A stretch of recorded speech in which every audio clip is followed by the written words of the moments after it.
Hola, vamos a abordar uno de los temas más trascendentes dentro del contrato de compraventa mercantil, como es el de la transmisión del riesgo. Cuando hablamos de la transmisión del riesgo, ¿de qué estamos hablando? Bueno, pues aquí se trata de determinar quién sufre las consecuencias de la pérdida de la cosa en el caso en que estemos ante una pérdida fortuita.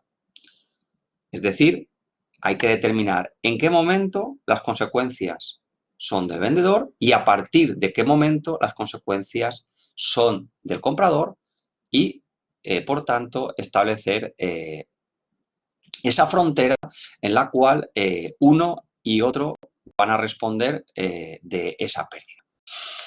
Si estamos en la esfera del vendedor, es decir, si decidimos que el vendedor es el que soporta el riesgo, las consecuencias para él será que tendrá que entregar nuevamente la mercancía que sustituya a la deteriorada, si es genérica o si resulta inviable la sustitución, porque la cosa no es genérica. Por ejemplo, estamos hablando de una máquina con un número de bastidor perfectamente identificable, dará derecho al comprador a rescindir el contrato exigiendo la devolución de la parte del precio que hubiera entregado al vendedor. Por el contrario, si se determina que el comprador es quien soporta el riesgo, será este quien deberá pagar el precio pactado sin recibir la cosa o recibiéndola en el estado en que se encuentre. Ha de quedar muy claro que cuando hablamos de transmisión del riesgo estamos hablando de pérdida fortuita. Si concurre dolo o negligencia por parte del vendedor, en ese caso las consecuencias se atribuirán a el vendedor. Bueno, pues aquí, en materia de transmisión del riesgo, hay una importante diferencia entre el régimen civil y el régimen mercantil. En la compraventa civil, en los artículos 1452, 1162 y 1096 del Código Civil, se establece la regla de periculum est emptoris, es decir, que una vez estipulada la venta, el riesgo pertenece ya a el comprador. Mientras que en el régimen mercantil se aplica la regla res perit domino, es decir, que los riesgos pasan al comprador desde que el vendedor le ha entregado la cosa o la ha puesto a su disposición. Por lo tanto, una de las cláusulas más importantes dentro del contrato de compraventa mercantil es determinar el lugar donde se ha de efectuar esta entrega.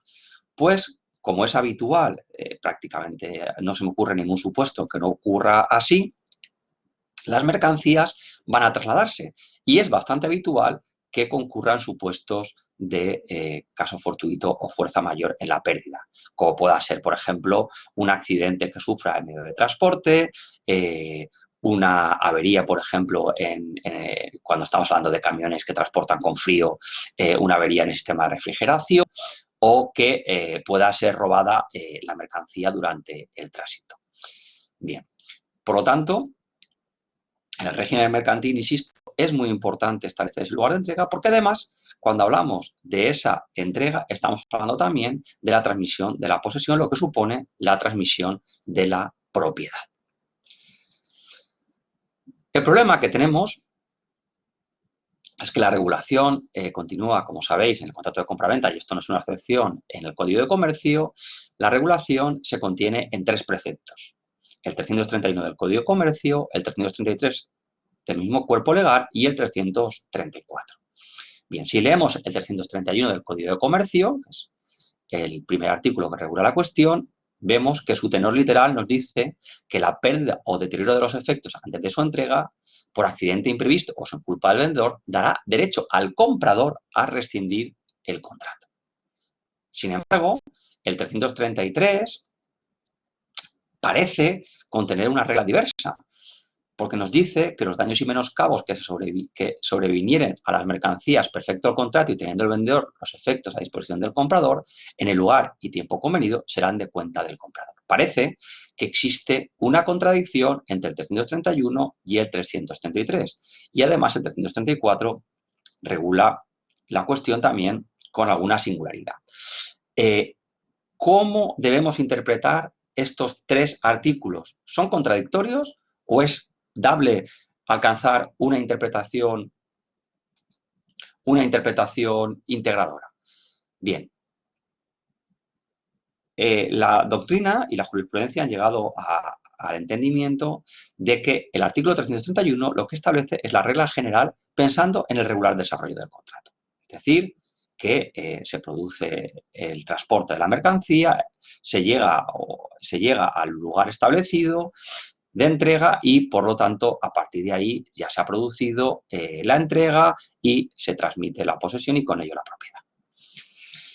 En cambio, el artículo 333 contiene una excepción aplicable pensando en aquellos casos en que el comprador rehúse a recibir la mercancía o no se haya producido la entrega por causas no imputables al vendedor.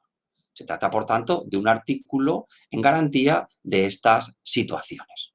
Mientras que el 334 lo que hacen simplemente es regular tres supuestos especiales. El que mayor trascendencia tiene es el de la venta a peso o número medida, porque son cosas genéricas. Y aquí, al tener ese carácter fungible la mercancía, no se va a producir la vida hasta que, por cuenta del comprador, hasta que hayan sido perfectamente identificadas. Porque al formar parte del colectivo, en otro caso, siempre la pérdida sería por cuenta del comprador. Por eso, para preservar esta indeterminación, se establece esta regla especial.